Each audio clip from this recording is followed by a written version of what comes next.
محترم عزیزو، اللہ رب العزت نے دنیا کا نظام اس طرح بنایا کہ جتنے بھی لوگوں کے پیدا کرنے کا ارادہ اللہ نے اپنے ارادے میں کر رکھا ہے، جو اللہ کے علم ازلی اور ابدی کے اندر ہے، وہ اللہ رب العزت نے اس طرح نہیں بنایا کہ تمام کو حضرت آدم کی طرح پتلے کی شکل دی جائے اور پھر وہ پتلے کی شکل کے اندر روح پھونک دی جائے، جیسا کہ حضرت آدم علیہ السلام کا معاملہ ہوا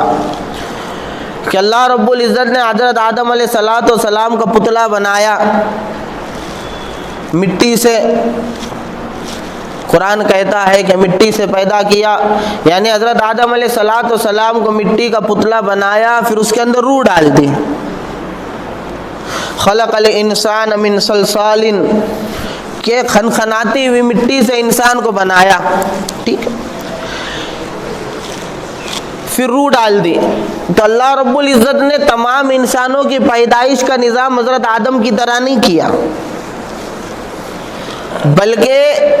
دوسرے انسانوں کے بعد میں آنے والے انسانوں کا نظام ایسا بنایا کہ ماں کے مادر رحم کے اندر یہ جمع ہوں گے،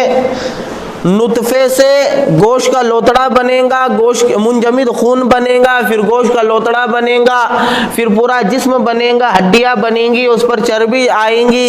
اور پھر اس کے بعد 4 مہینے کے بعد ماں کے پیٹ کے اندر اس کے اندر جو ہے روح ڈالی جائے گی۔ اس کو قرآن دوسری جگہ کہتا ہے کہ ہم نے تم کو مائع دافق سے اچھلنے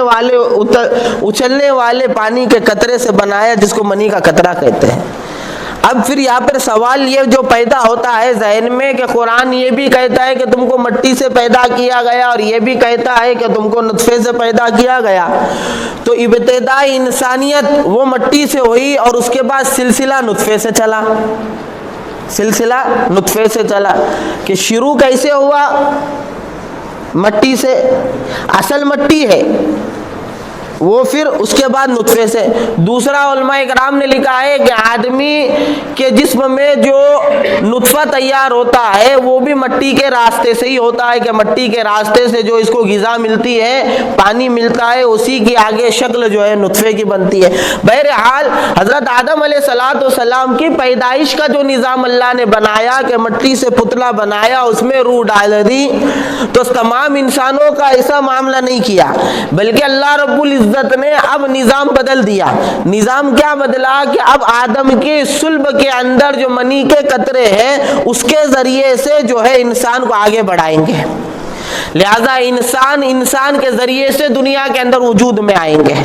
لہذا حضرت آدم علیہ السلام کو بنایا، اس کے بعد ماں حوا کو بنایا، دونوں کا نکاح کرایا۔ اب انسان کی آگے بڑھانا تھا، اور دونوں کے ملاپ سے انسانوں کی نسلوں کو آگے بڑھانا تھا، تو اب اللہ رب العزت نے انسانوں کی نسلوں کو بڑھانے کے لیے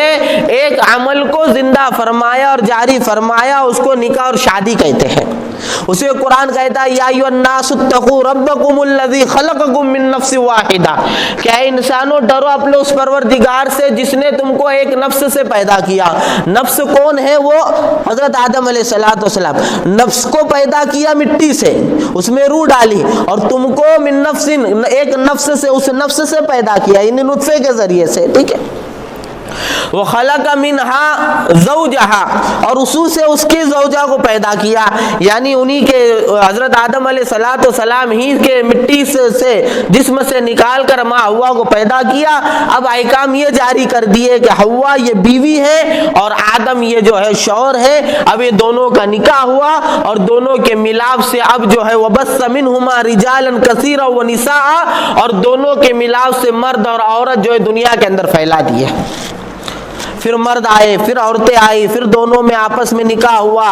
وہ جو سلسلہ چلا کہ ایک پشت سے جو لڑکا اور لڑکی ہوتے تھے وہ بھائی بہن مانے جاتے تھے، اور دوسرے بطن سے جو لڑکا اور لڑکی پیدا ہوتے تھے وہ بھائی بہن مانے جاتے تھے۔